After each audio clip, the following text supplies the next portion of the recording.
Hi, my name's Bethany, and for day 3 of World Autism Awareness Week, I wanted to talk to you about the concept of neurodiversity. Also, yes, it's spring, but my beanie does not care. So what is neurodiversity?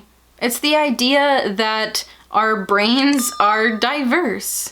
That differences in our brains are just that, differences. It means that having a brain that works a different way isn't necessarily bad or a wrong way of it working. The idea is that things that we have deemed to be disorders are actually just naturally occurring differences. This also combats the idea of needing a cure, because why would you need to cure something that's just a naturally occurring difference? So what does it mean to be neurotypical? Well, that just means that your brain works typically the way that is the normal way for your brain to work.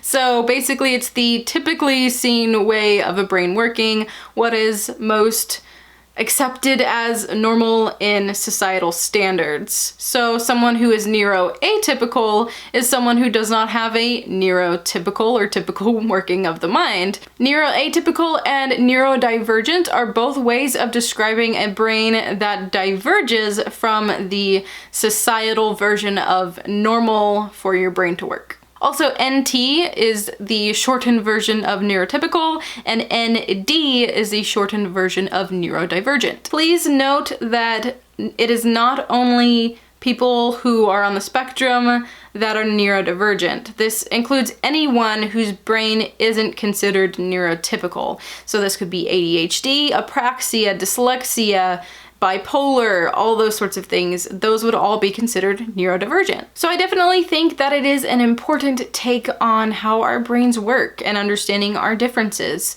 The idea that it's just that our brains are different, instead of thinking, oh, you know, this person's crazy, or this person's just a wacko, or, you know, oh, that person's really needs help, or they're really disabled because they don't look or act like I do.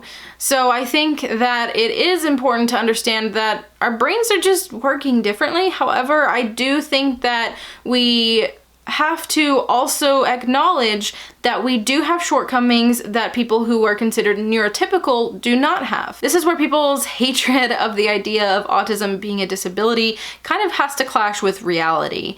And that is that in the world that we live in, it's really geared toward neurotypical people because they're considered typical, right? So in their eyes, we have a deficit of ability in things that they have a normal amount of ability in. So that would put it as a disability. And for the necessity of getting help, it is important to understand that that is a moment where it would be considered a disability, because in reality, sometimes we need some help navigating a world that really seems to be catered towards neurotypicals, and understanding how to deal with those things and receiving help, which for many of us is necessary. I think we should be humble enough to acknowledge the places that we don't strive in. However, let me stress the idea that we should also acknowledge where we have abilities that people who are neurotypical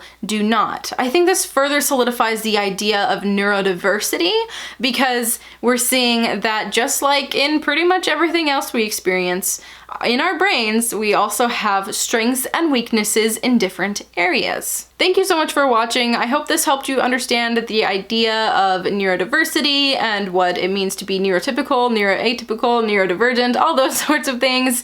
If you enjoyed this video, go ahead and give it a thumbs up. I hope you're enjoying the daily videos during World Autism Awareness Week, and definitely hang around for tomorrow's video. I hope that you're having a wonderful week so far, and see me in my next video.